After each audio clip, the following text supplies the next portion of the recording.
culte.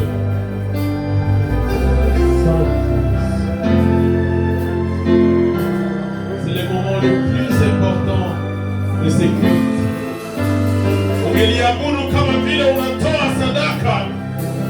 Ungeliabudu kama vile hakuna kingine kenye ulikifanya hapa ila tu kumuinua yeye, ila tu kumtukuza yeye, ila tu yeye apokee shukrani, yeye apokee utukufu.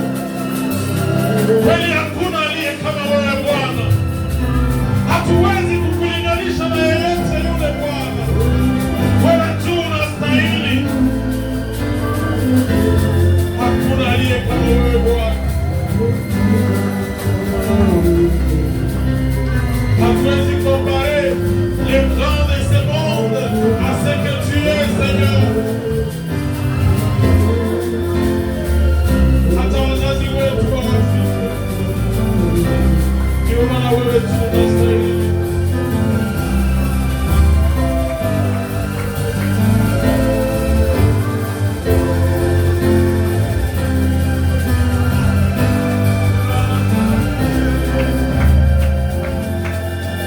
Unastahili kuabudiwa Bwana.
Kumbusha tu ya kwamba kwa haraka siku ya Mungu iliyopita tulianza somo mpya ambayo inasema tunda ya roho ama le fruit de l'esprit. Na nikawaambia ya kwamba teme hii tutaongozana nayo pole pole mpaka mwisho wa mwezi wa kenda. Tunakuwa na miezi 3 ya kuongelea hili neno ili kila mmoja aweze kuelewa ni nini tunda la Roho Mtakatifu. Na ndani ya message yangu ya introduction utakumbuka juma zilizopita ya kwamba masomo haya wakati tunazungumzia tunda hatuwezi kusema matunda kama hatujaanza kwenye tunda inaanzia. Na tulijifunza ya kwamba tunda inaanzia kumbegu, inaanzia kukazi ya upandaji mbegu. Niliwafundisha ya kwamba kalite ya matunda yako inadependre na kalite ya semence yenye unaweka ndani ya udongo. Kalite ya production yako inadependre na kalite ya udongo, kalite ya mazingira. Kuna miti yenye haiwezi komala mu desert. Na kuna miti yengine ukaitia kwenye maji mengi na haribika.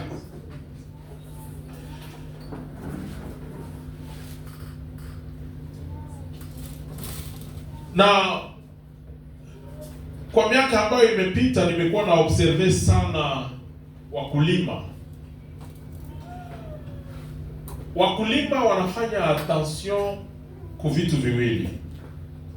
Kitu cha kwanza ambacho mkulima anafanya nacho attention sana ni wakati kuna panda mbegu. Akisha tayarisha shamba yake, anaselektione mbegu ya kalite ya mzuri juu yenye anapanda.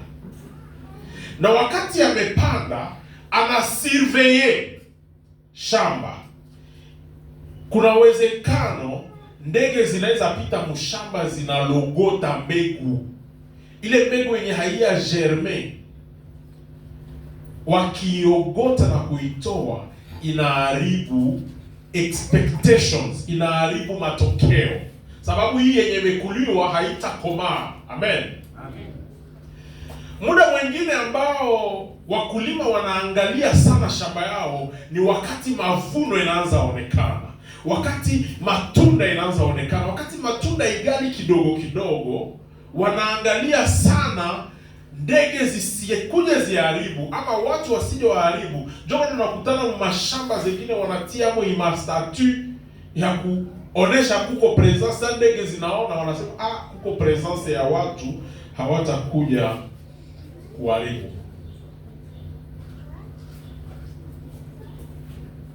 Leo nimetaka tuangalie aspect nyingine ambao Mkristo uliye hapa ukarate hii occasion, utakuwa umerate mafundisho haya. Ninataka kuatilia attention yako kwa kitu kia muhimu, ya kwamba wakati umepanda mbegu usikuwe distrait. Wakati uko na expect kuzaa matunda kwa maisha yako, usikuwe distrait. Sababu ni wakati ya muhimu ambao distraction kidogo inaweza tuma unapoteza vyote. Basi tuanze somo letu la leo. Tutafungua Biblia yetu ndani ya Juge chapitre 16. Juge chapitre 16 verset 19 à 21. Juge chapitre 16 verset 19 à 21. Biblia inasema hivi, tutasoma kwa Kifaransa. Elle l'endormit sur ses genoux et ayant appelé un homme, elle rasa les 7 tresses de la tête de Samson et commença ainsi à le dompter. Il perdit sa force. Elle dit alors: les Philistins sont sur toi, Samson. Et il se réveilla de son sommeil. Soulignez pas les mzuri. Et il se réveilla de son sommeil et dit: je m'en tirerai comme les autres fois et je me dégagerai. Il ne savait pas que l'Éternel s'était retiré de lui. Les Philistins les saisirent et lui crevèrent les yeux. Ils les firent descendre à Gaza et les lièrent avec des chaînes d'airain. Ils tournaient la meule dans la prison. Amen. Mathayo sura 13. Mathayo sura 13 ama Matthieu chapitre 13. Tutasoma mashairi fulani hapa. Matthieu chapitre 13.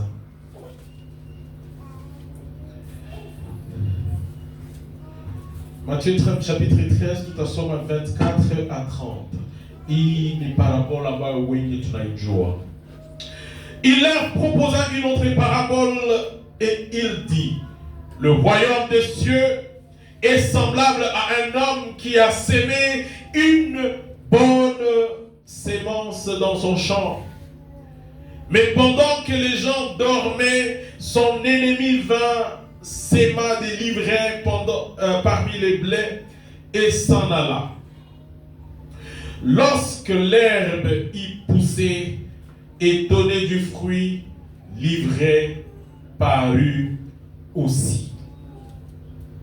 Les serviteurs du maître de la maison vinrent lui dire: Seigneur, n'as-tu pas planté une bonne sémence dans ton champ? D'où vient donc qu'il y a des livrets? 28. Il leur répondit: c'est un ennemi qui a fait cela. Et les serviteurs lui dirent: veux-tu que nous allions l'arracher? Non, dit-il, de peur qu'en arrachant l'ivraie, vous ne déraciniez en même temps le blé. Laissez croître ensemble l'un et l'autre jusqu'à la moisson. Et à l'époque de la moisson, je dirai au moissonneur: arrachez d'abord l'ivraie et liez-la en gerbe pour la brûler, mais amassez les blés dans mon grenier. Amen.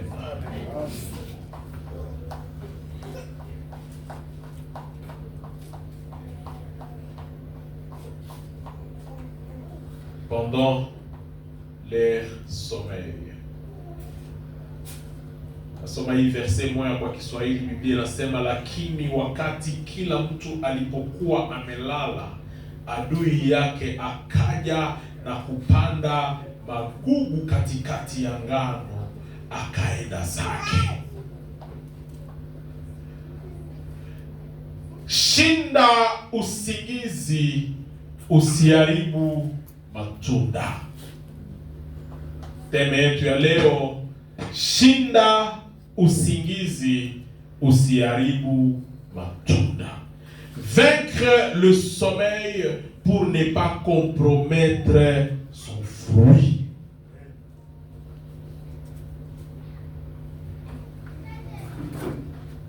Wakati tunazungumzia usingizi ndani ya Biblia, kunaweza kuwa maana tatu ya usingizi. Usingizi unaweza kumaanisha kupumzika, ama repos, rafraîchissement, après muda fulani wa fatigue. Wakati unasoma Zaburi ya 3 na mstari wa 24, anasema, si tu te couches, tu seras sans crainte, et quand tu seras couché, ton sommeil sera doux. Manake ni usingizi yenye iko recommandé kwa kurafreshire mwili, kwa kupermettre mwili ipumzike. Lakini kunakuwa pia connotation negative juu ya usingizi. Usingizi inaweza kuwa kompare na kifo. Wakati Yesu anazungumzia kulala kwa Lazaro, anamaanisha kifo cha Lazaro. Na wakati unasoma Deuteronome 31 verset 16, Biblia iko nasema ya kwamba wakati Mungu anaambia Musa juu ya usingizi wake, lorsque tu te seras couché avec tes pères, iko naongea juu ya kifo cha Musa.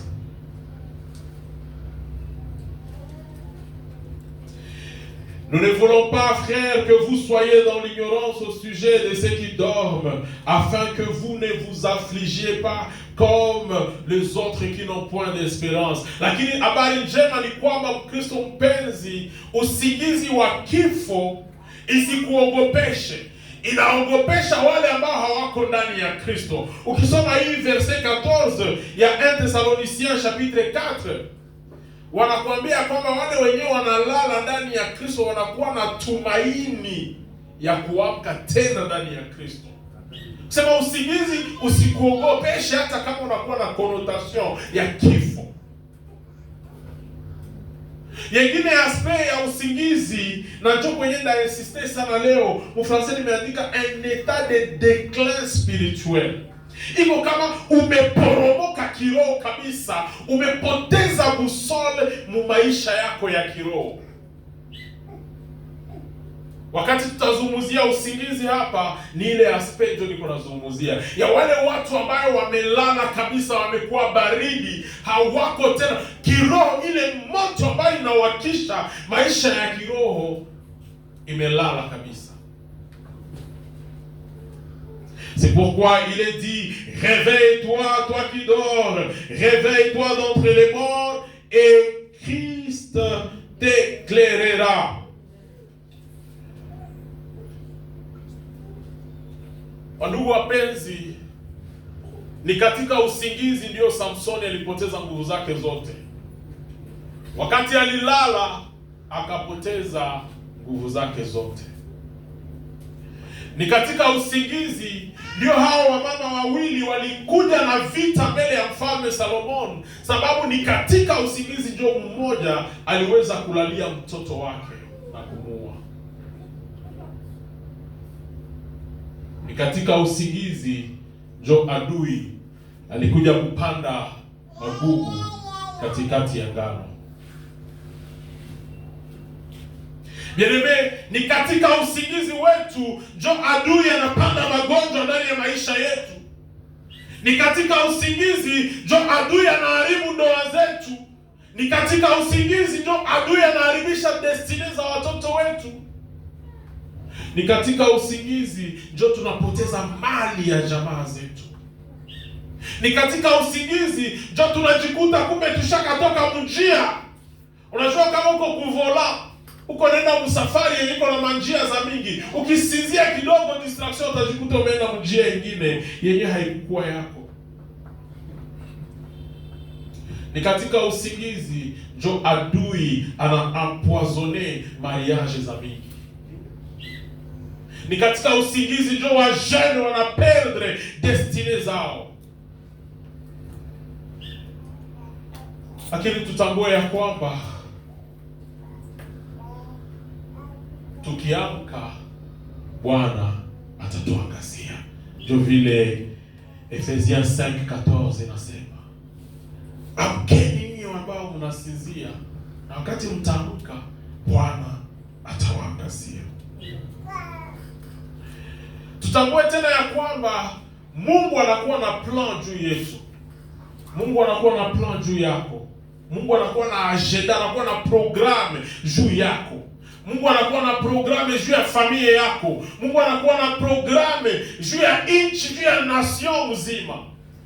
Na hii programme tunaweza isoma ndani ya Jeremie 29 verset 11, tunaijua sote. Il a un programme merveilleux. Lakini tena tunaweza ipata ndani ya 1 Timothée chapitre 2, ukisoma 3 à 4, wanasema cela est bon et agréable devant Dieu notre sauveur. Verset 4 wanasema qui veut que tous les hommes soient sauvés et parviennent à la connaissance de la vérité qui est Christ.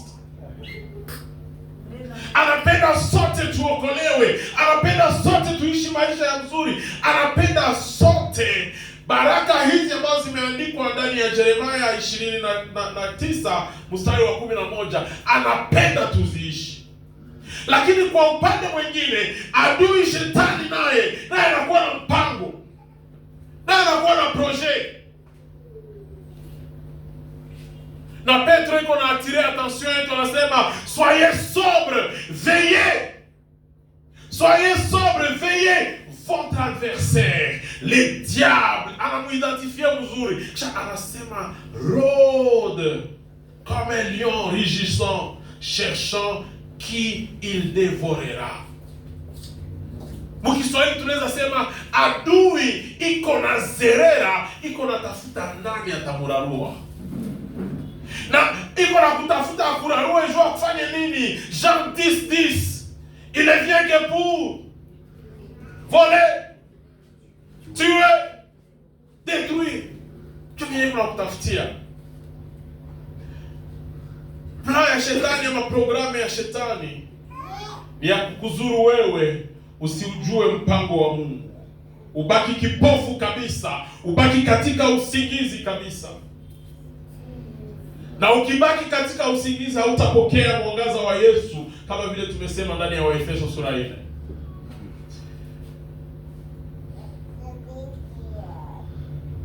Na kila atake ya shetani kwa maisha yako, objective yake ni kukuua, kukuiba, kukuharibu.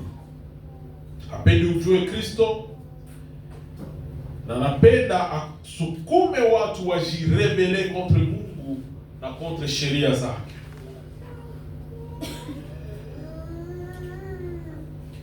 Katika usingizi kuna mengi ambayo adui anaweza kupanda ndani ya maisha yetu. Kuna mengi ambayo shetani anaweza kuiba ndani ya maisha yetu. Kuna mengi ambayo anaweza kuharibu ndani ya maisha yetu. Kuna mengi ambayo anaweza kuua ndani ya maisha yetu. Nimefanya list ya vitu fulani hapa ambavyo adui anaharibu wakati wa usingizi. Kitu cha kwanza ambacho adui anaharibu ndani ya maisha ya Mkristo, nimeandika hapa sacerdoce, ukohani wako anauharibu. Unajua, ndani ya Kristo tumefanyika kuwa koani. Ni kusema tunaweza enda mbele ya kiti cha enzi kufanya plaidoyer, kuleta mahitaji, kuleta mashukuru, sababu ile rido, ile pazia kupitia Yesu, kifo na ufufuko wa Yesu imepasuka, na tumekuwa na accès devant le trône de grâce. Tumekuwa na ile sacerdoce royal ambayo inatupatia accès kukiti cha enzi. Na kitu ambacho shetani anataka kuharibu ndani ya maisha ni ile sacerdoce, ile utumishi, ile utayari ya kukaribia. Ndio maana anakuingiza mukazambi fulani, kale kazambi kanaanza kukuampeshe kuomba. Unakuwa unajisikia juu ya yenyewe ulifanya, hauwezi tena omba, hauwezi tena jikonsantre mu presence ya Mungu. Kanisa inaanza kujene. Ukisikia na nyimbo ya adoration juu ya yenyewe unatoka fanya, unasikia na kujene, wewe uizimishe utie hata fali. Unaanza sikia nyimbo za Mungu zinakukwaza, bezile zingine zinaweza pita tu, hakuna problem. Tambua kikikufikia, tambua ya kwamba umeanza kupoteza kitu. Umeanza kupoteza kitu. Na ndani ya makanisa bien-aimé, si venye tuko nasimama mbele yenu, tuko cible ya kwanza. Cible ya kwanza kabisa. Zakaria anatuambia, il frappe le pasteur et les brebis se dispersent. Akipiga tu mchunga kondoo zinaenda ovyo ovyo. C'est ce qui arrive dans les églises. Les pasteurs sont frappés. Les pasteurs sont conduits dans les péchés zenye zinatuma hawakuwe tena efficace kuwafanyia nini kazi. Na pasteur wenu akisha potoka, basi mumewakia tu kigrupe ke watu bila msaada wowote, kigrupe ke watu bila mwelekeo, sababu kiongozi amepigwa, kiongozi amepeleka mbali, ameenda njia yenyewe hapaswi enda ndani, mumepotea bila kujua.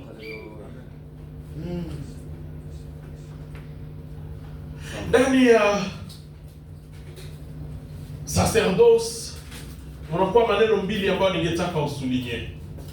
Neno la kwanza ambayo ningetaka usulinye mu sacerdoce ni neno consécration. Unajua, mu maisha yako ya kitume mbele ya Mungu, kama hauko consacré, unajua ile consécration ndio ile discipline, ndio ile abstinence, ile yenyewe na kutumaka wakati umeona hali fulani natokea maisha yako, una decide kusema acha nifunge. Na kisha una create discipline maisha yako. Ninakuwaka nafunga hata 3 jours kila mwezi. Ninakuwaka na 1 jour par semaine ninafungaka. Ile discipline ya maombi, ile discipline ya jeûne, ile sacrifice yenye unaleta maisha yako, ile consécration ya kujitoa tu kwa Mungu. Unajua, ce n'est pas pour rien. Mungu aliletaka walevita akawametre à part. Akasema hawa watatumika kazi yangu pekee. Wasiende mu mashamba, wasiende mu mengine. Wabakie consacré. Sababu ninahitaji ile discipline juu upate resultat. Bien-aimé, mkulima mwenye hana discipline hawezi pata matunda. Mkulima mwenye hana discipline, matunda yake itakuwa compromis. Amen. Sois consacré. Si tu fais des fruits, si tu fais des résultats, j'y consacré ndani ya kazi ya Mungu. J'y consacré mon présent. Jua valeur ya kukaa mu présence ya Mungu.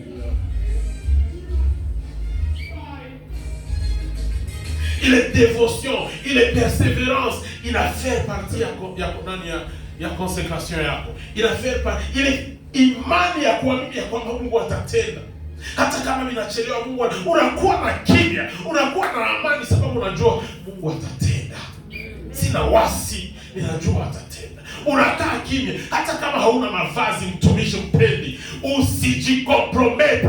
usikomprometre konsekration yako. Wa pasteur, watumishi, tumeharibika juu ya pesa. Tuko na komprometre utumishi wetu juu ya pesa. Watumishi wengi wameharibisha konsekration yao juu ya makado za Wakristo.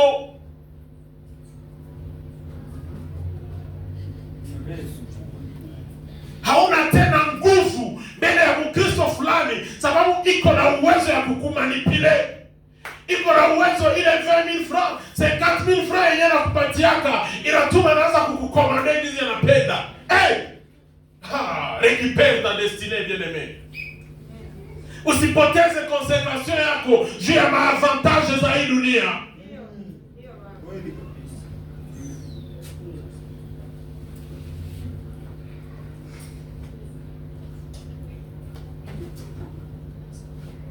Neno ya pili ambayo shetani anaharibu ndani ya hii sacerdoce ni message. Hii neno linatuhusu kila mtu, kila mhubiri wa hii kanisa, kila mwenye anafikaka kuima zambao asikie hii neno vizuri. Unajua adui anaharibisha message ya makanisa. Ameharibisha profondeur, ameharibisha sens. Ameleta dictionnaire yake ya mahubiri.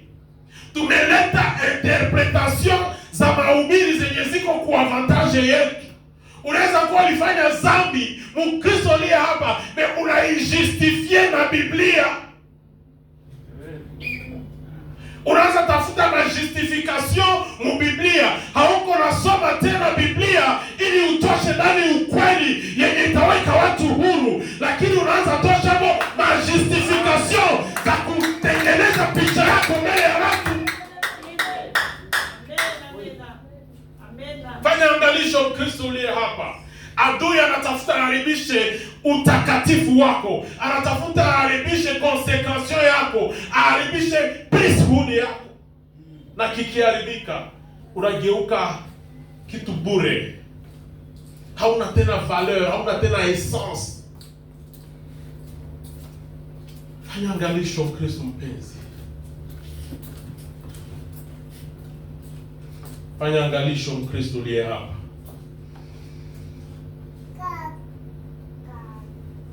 La consécration inakuwa ile acte yenye natuma unabaki mwaminifu ndani ya uwepo wa Mungu. Na Musa anasema, Moïse dit, vous ferez ce que l'Éternel a ordonné et la gloire de l'Éternel vous apparaîtra. Unajua resultat ya consécration ni gloire. Matokeo ya kujitoa kwa Mungu ni utukufu. Ya kukaa mwaminifu ndani ya uwepo wa Mungu ni utukufu. Na hii inakuyaka kwa wale ambao walibaki waaminifu mpaka mwisho. Mpaka mwisho. Ndio maana nikukumbushe, Mkristo uliye hapa, kila wakati utajisikia hauombe tena, ujue ya kwamba ni atake ya Mungu contre consécration yako. Wakati utasikia haujenake, mwaka inaweza isha hauyajenaka hata siku moja. Mwaka inaweza isha hauyafanyaka hata retraite ya un jour. Quand tu n'as plus le temps de lire la parole de Dieu, hauna tena haujipatiake wakati ya kusoma hata Biblia. Ujue ke kuko attaque juu ya consécration. Kuko watu tangu aokoke anafunguliaka tu Biblia sana fika mkanisa. Haya kuwaka na wakati ya kusema acha niikale nisome kwanza. Hii Mathayo sura 5 mstari wa 16 inasema nini juu yangu? Inasema nini juu ya destiny yangu? Kuko wa Kristo wenye tangu waokoke haya desida kata siku moja acha niombe nifunge. Kama vile alikufikia yake, ujue kikuko atake kwa consécration. Unasikia nyimbo za maabudu zinakukwaza mkanisa. Sasa tunasimama hapa tunaabudu, tukichelewesha tu maabudu kidogo na kuazika unafunga sura na ikala. Kuko atake kwa consécration yako. Nyimbo za sifa zinakukwaza. Sawa. haujisikiake bien tena kukia kukanisa. Kwa watu wengine wenye hangaike. Saa hii iko msport na ifalea kuwa hapa. Kope zake ni za maana kushinda vya Mungu. Sawa. Watu kule mekuko ataki kwa maisha yako.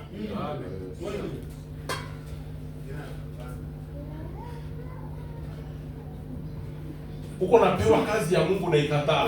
Uko ataki kwa maisha yako na unaweza kuko tanta Mkristo, mtumishi, unapewa kazi ya Mungu na ikataa. Uko ataki kwa maisha yako. Jifunze, wende rudia kwa magoti, wende medite. Uulize ule Mungu, ninapata opportunity ya kufanya kazi yako na ikataa. Kisha unaleta marezo. Hatukosake marezo. Kila mtu kuna rezo. Mimi niko muhimu. Mimi niko kwanza muhimu. Hii ndio priority kwanza, ninakuona. Kuko atake kwa maisha yako, wende tengeneza. Wakati adui anajiatake ku message ya kanisa, anataka kuampeshe kanisa, anataka kuampeshe watu wengi wajue ukweli wa Mungu. Unajua adui ameatake makanisa mengi. Makanisa watu wanakutana, wanapokea mahubiri, lakini si mahubiri tena ya neno la Mungu. Wengi wameanza ishi maspektakle. Shetani anafurahia mujiunge tu mkanisa, tufanye tu kukutana, lakini watumishi wenyewe wanafika kwa madhabahu ni maspektakle. Message zao hazisaidie tena watu. Imegeuka kuwa mafumbo za kufundisha watu jinsi ya kuchukia wengine, za kufundisha watu kutokuomba msamaha, wa kufundisha watu kutokukaribiana. Na unasikia mtiko na kuambia basi bakajelwanye na wewe jelwanye nabo. Biblia gani ndio inasema vile?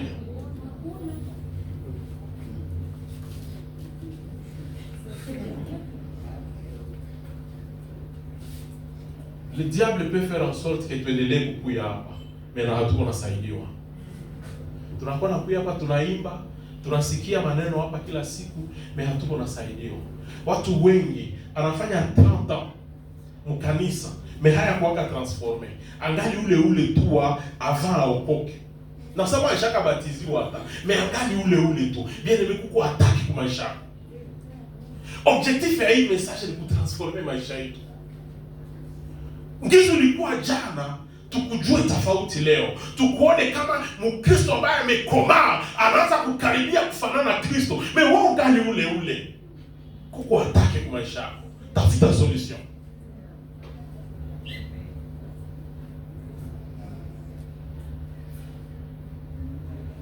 Pasteur, wa prédicateur wa MBC, neno la Mungu ni kwa kuponya, kwa kusaidia, kwa kuonya, kwa kuleta mabadiliko ndani ya kanisa. Tusiwaletee neno wa Kristo wa hii kanisa yenye haiwasaidie kumkaribia Mungu, kutafuta kufanana na Kristo. Ukifika hapa kama hauna neno ya vile, omwe useme mie msinipange. Tusiharibishe hawa watu, tusiwaharibishie destiny yao.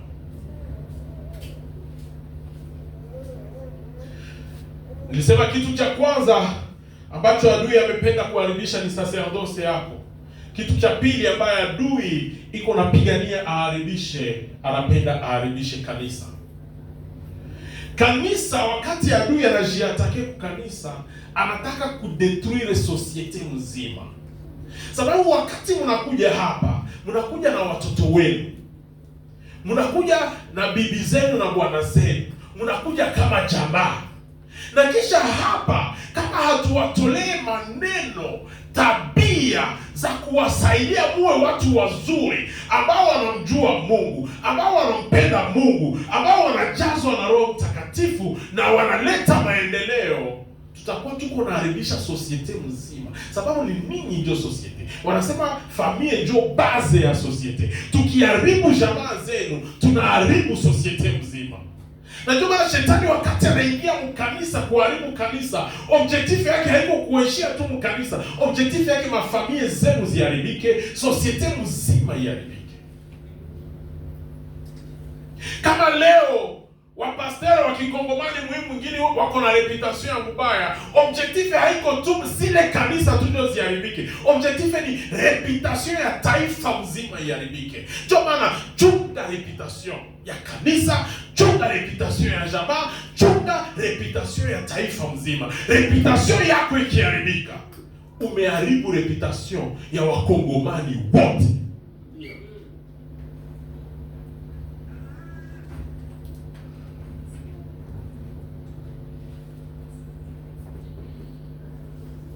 Adui kuna jiatake kwa kanisa. Na ametuletea kitu moja hivi. Nilikuwa nasikia hii example inaniletea uchungu sana.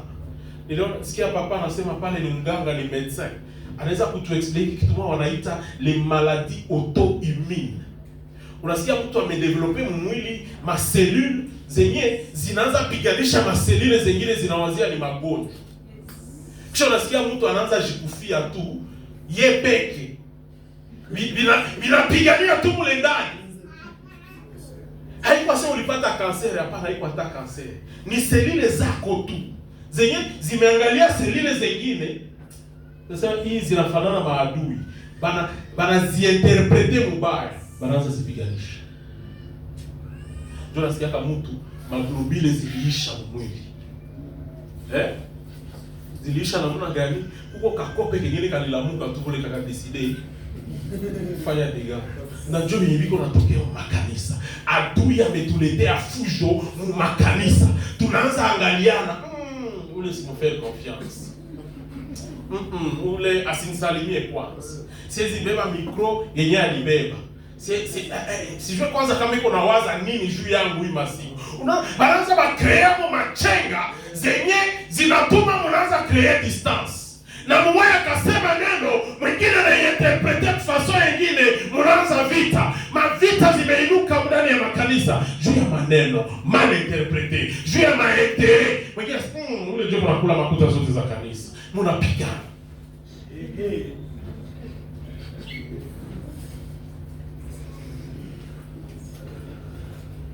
Tumekuwa mu division ndani ya makanisa.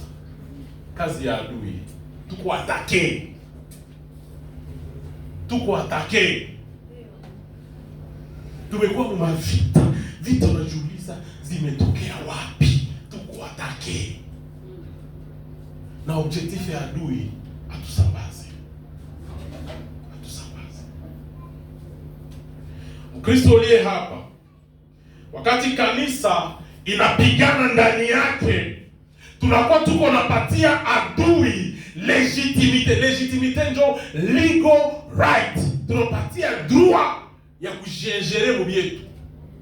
Ndio nakutanaka kanisa mulipigana, leta anaingia ndani. Leta atawaletea solution za mu Biblia ama solution za mu sheria yenyewe aliandika. Sheria. Sasa mnapigana, mnapermettre adui aingie ndani. Aanze ambia huyu, wewe sema hivi na wewe sema hivi. Maana mlimfungulia mlango boulevard, anaingia ndani afanye yenye anapenda. Sio unakutanaka makanisa kavita kadogo, kameongezeka, mnasamalana, mnauzisha na mnatia kifuli mkanisa. Juu tukapigana humu sana, kesi si itakuya, leta itakuya, watatutilia vifuli hapa, ama watu tunawapoteza.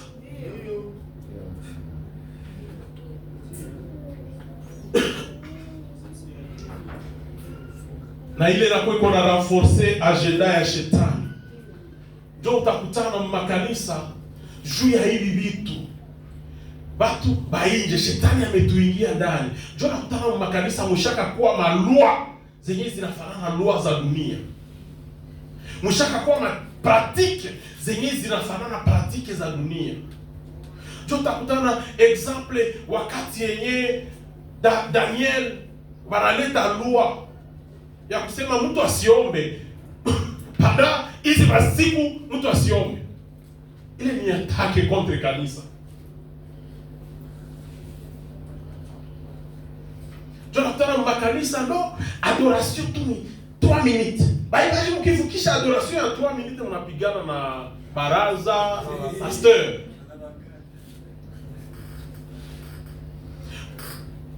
Kanisa hawaombake sana. Mkiomba sana, mnasumbua, msilalamike sana.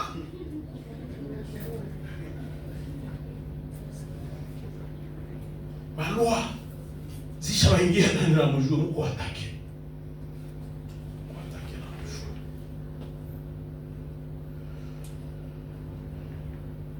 Nafasi ya tatu ambayo adui ana atake, nimeandika hapa, les institutions qui maintiennent les équilibres de la société.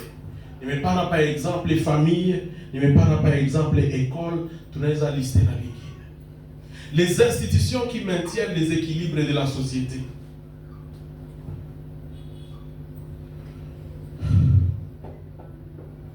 Unajua familia ikishakuwa atake, na kutanaka familia yenu haiombake tena na mbaki hata na maisha ya mwenu, kuomba ni exception. Huko hapa manyumba zenye hawezi sikia hata sauti ya mtu mmoja iliinuka biko naomba. Biko huko. Huko mafamilia zenye hawaendake kwa kanisa. Mebanaishi moral. Unajua moral? Moral njo kuishi bien, heshimia watu, salimia wakubwa, usiibe vitu vya mtu, kwa tu bien, kwa bien na watu yote. Tunakuwa na bien na mkoe bien tu na watu yote. Mais est-ce que wanajua kama hata uko bien na watu yote, hata unatenda mema kushinda watu yote mwa dunia, haitakupeleka mbinguni? Est-ce que unajua hizi mema yenyewe unatendaka habata itiaka kukilo kuona kama mema na mabaya wapi jua itaganyia, utenda kuzimu mumoto ya shetani na ulikuwa unatenda mema. Tufundishe watoto njia ya wokovu, tufundishe nyumba zetu njia ya wokovu, tupiganie wajamaa wetu wenye bado hawajamjua Mungu, wamtafute, wamjue na wajue njia ya wokovu.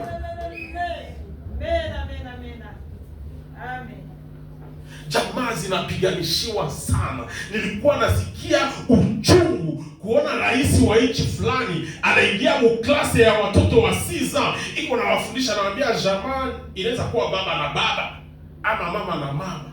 Uchafu, uchawi.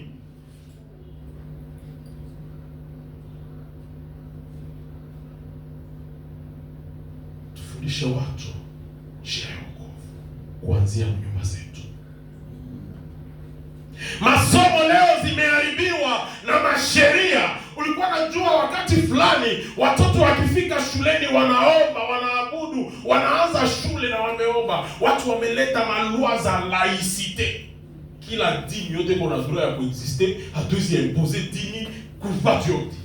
Mkifika hapa mfanye salio drapeau, waache vya maombi. Banatosha Mungu, wanaleta maidolo. Masomo za mingi za leta zimeremplace cours ya religion, wameweka hapo vitu vingine. Nimesikia masomo wameleta hapo cours ya feminisme na cours ya diversité, équité na inclusion. Wameanza fundisha watoto LGBTQ. Nafasi ya kufundisha Abraham. Mimi nakumbuka masomo nilijifunza historia ya Adamu na Eva, Abrahamu, Musa, Daudi na wengine kwa masomo kuprimaire. Meleo vile vitu adui ameatake masomo, ameleta masheria zenye ziko na tosha Mungu, zinaweka sheria za dunia hii. Ma institutions ziko atake. Eglise, wakati consecration yako imeshuka chini ya standard za Mungu, wakati kanisa hailete tena mwangaza kwa dunia, wakati ma institutions zimepoteza masheria, zimeleta masheria zenye ziko napiganisha mpango wa Mungu, wa Kristo wapenzi, tukue en alerte. Joye Pierre anatuambia veillez, l'ennemi rôde. Tukue en alerte sababu diable ameprofite na usingizi wa kanisa. Diable ameprofite na usingizi wa Wakristo. Pasikia wakati ukisinzia tu kidogo ni vya mingi ndio unaweza kupoteza. Shetani iko na plan iko structure. Wewe uko na plan gani? tu as quel plan? Unakuwa kaatake usiku unalota ndoto ya mbaya. Basi naomba asubuhi. Bila kuona. Est-ce unajua mwile tatu kidogo umelota ndoto ya mbaya, umepata vision ya mbaya, umelamuka huko unatetemeka, mwili yote baridi, haugonjwe, hauna shida yoyote. Unajua mwile sekunde anaweza kuwa amefanya. Mewe usingizi. Nilale kwanza. Nilale kwanza. On verra ça le matin. Ma francophone, we'll see that tomorrow.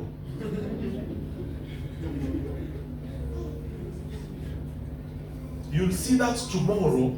Wakati yenye maisha yako imeibiwa, mali yako imeenda, sante yako imeenda, mariage ya watoto wako imeenda. Eleme, uko naona gizi watoto wako uko naanza changer comportement. Mtoto angali wa kidogo, mekatoto kanaanza jikomporter saka malaya, kangali na 3 ans. Kafiete kangali na 3 ans. Ukikamalisha robe ya mrefu kama katara, upatie tu ya mfupi. Jokale ka 3 ans, kiko na marusha leve. Kasha jipakala, wewe uko na kaona unacheka unafurahi. Mama, funga, omba juu yule mtoto. Umelota mtoto wako wamemkata kidole. Kidole yenye navalaka bagi. Mtoto angali na 6 mois. Umelota wamemkata kidole. Wewe nililota. Mtoto kidole yake iko okay. Iko. Mais est-ce qu'on lui joue que mon kilo bali libeba bien. Est-ce qu'on a joué ngizi mwile usingizi wako bali libeba bien. Watoto wa mingi biko na matendance ya kuwa bautiste hii masiku. Sio kama kuna remarque kwa nyumba zenu. Unaona mtoto iko tu saduru. Tanto iko bien, tanto iko tu saduru. Shetani kuna tafuta kuiba kitu. Usikuwe distrait. Usikuwe distrait. Na watu wanaweza leta na matemoignage wanasema huyu mtoto c'est vrai que haiko naenda bien, naomba kumpeleke kwa ile masomo tu ya wale. Sasa utakubali kile unakuwa umesacrifier maisha ya DG, maisha ya prophète, maisha ya pasteur, maisha ya médecin, maisha ya pilote umesacrifier, umemtuma kule juu umekuwa en accord na nile shetani amesema.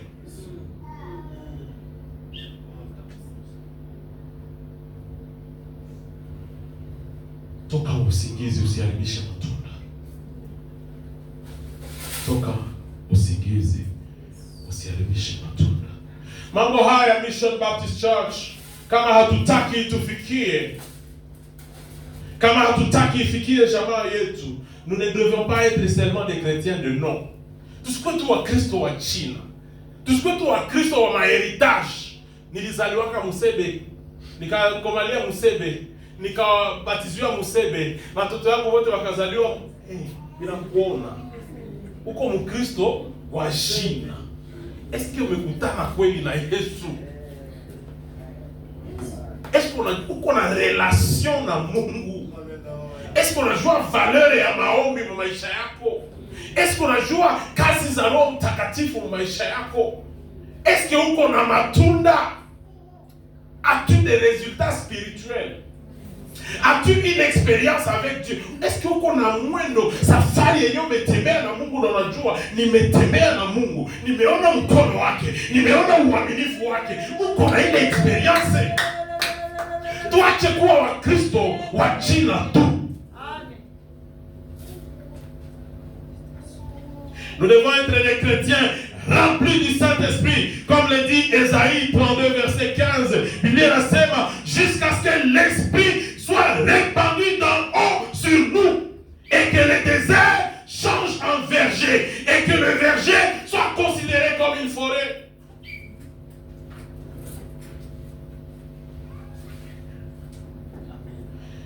Tuwe wa Kristo wenye kuamka.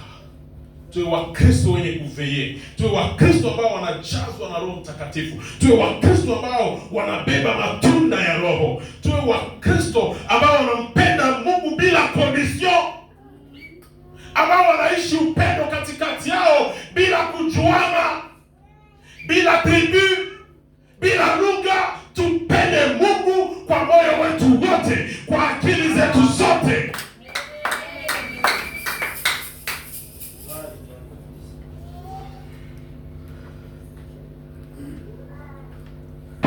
Tumalize, watu wasisirike, sema umesema mingi.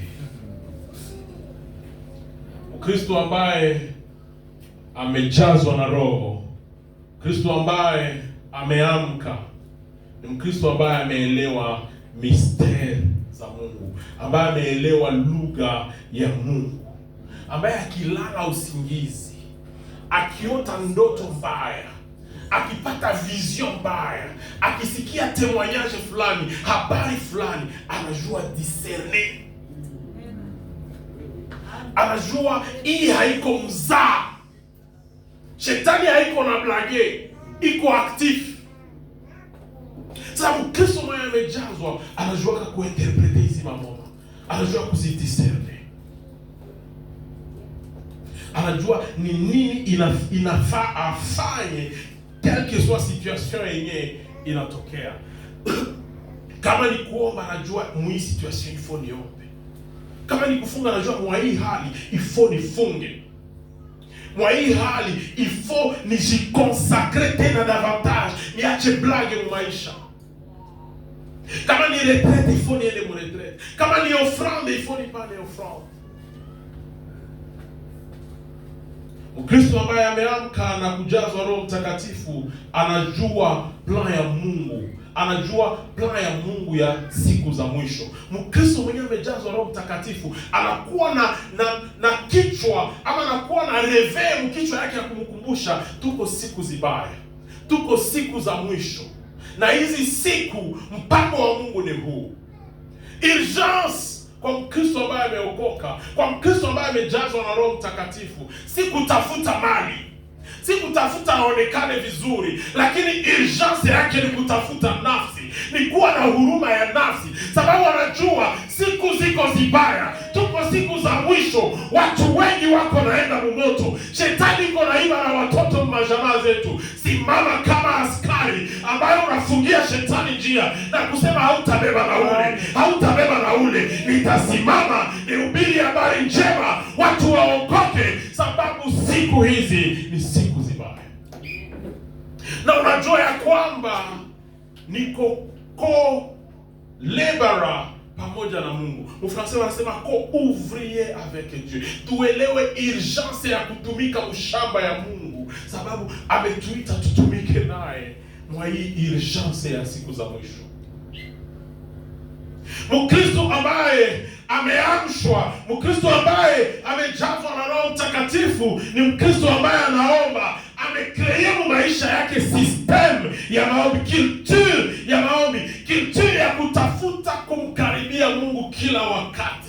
Ni hii maombi jo inaacha moto ya wokovu, moto ya uwasho isizimike maisha yako. Bien-aimé, hautakuwa moto ya wokovu, moto ya uwasho haitawaka ndani yako kama hauombe. Prie. Amen. Prie, bien-aimé. Mkristo ambaye ameamshwa, ambaye amejazwa na Roho, anakuwa na furaha ya kukutana na wengine, kuwapenda, kuwatumikia. Jo mwandishi wa nyimbo anasema nilifurahi waliponiambia twende nyumbani mwa Bwana, sababu anajua ndani ya nyumba ya Bwana tunaveye les uns sur les autres. Tuko na chungana na kusaidia mwenzangu asipotee, mwenzangu asiende ovyo ovyo. Tunapokea mafundisho ya waongozi wetu, tunapokea mafundisho na opportunity ya kukuwa na fellowship pamoja. Ni kanisa, hii fellowship ndio inatufanya tuwe jamaa. Na huyu Mkristo ambaye amejazwa na Roho anajua hii siri ya kukutana pamoja na wengine. Mkristo ambaye amejazwa na Roho, tukonamalizia, ambaye ameamka na kujazwa na Roho, anakuwa na experience ya puissance ya Mungu, anakuwa na témoignage ya miracle ambayo Mungu amefanya ndani ya maisha yake. Na imani ya huyu mtu haiwezi kucheza, sababu anajua nimetembea naye, ninajua atatenda, ninaamini kweli, ninajua yeye ni kweli, haezi ni decevoir hata siku moja. So imani yako, quel que soit yake, quel que soit tremblement, haitacheza, sababu unakuwa na experience na huyu Mungu. Unajua yeye ni mwaminifu tangu mwanzo mpaka mwisho. Kristo ambaye ameamka na kujazwa na Roho Mtakatifu ni Mkristo ambaye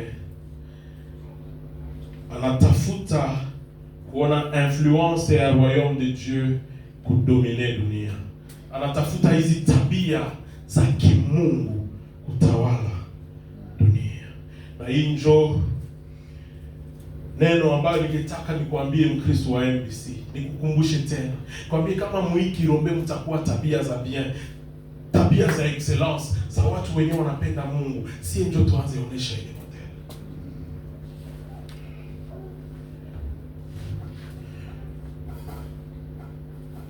Kristo ambaye amejazwa na Roho, ambaye ameamka, anatayarisha prochaine generation ya watemoin wa Yesu Kristo.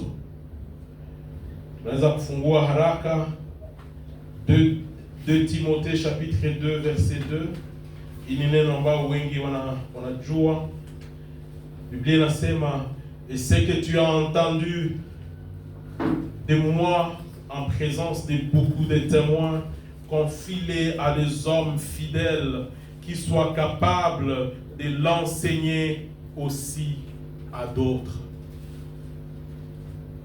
Natayarisha prochaine generation ya watu ambao watabeba ile ujumbe kwa watu wengine.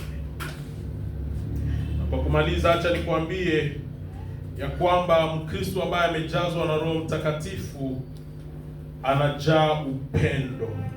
Upendo ambaye ametosha kwa Mungu, na upendo huo anaupelekea watu. Siku nitarudia tena kwa hii madhabahu, nitaanza kufundisha sasa tunda moja moja, na nitaanza na hii upendo. Nitaanza na hii upendo.